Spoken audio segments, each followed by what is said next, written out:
Here on the WIX editor, as we all know, that each page of the WIX website generally have three parts. The first one is the header, right here. As you can see, it was named as a header. And the second one is the sections that was placed under the header and on top of the footer. And then the third part is the footer. And you can actually visualize it better by doing a double click on the section. And then here on the overlapping items, you can click on see all layers. As you can see, it was header, page, and footer.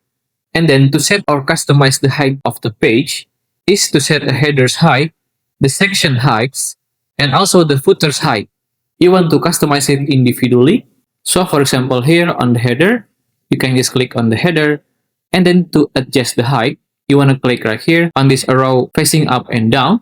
Just click on drag it either to the top or to the bottom. And there you go. And you can also do a double click to remove any extra space that was not filled by anything. There you go. And you can also adjust the height of the section by click on the section right here on section intro.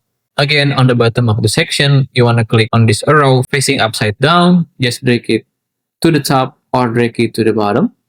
And there you can adjust the height of the page. And you can also do it on your footer. Just click on the footer and then drag it all the way to the top or to the bottom.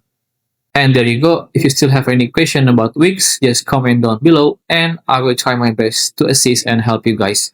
That's how to adjust or customize the height of page on WIX. If you find this video useful, please consider like and subscribe.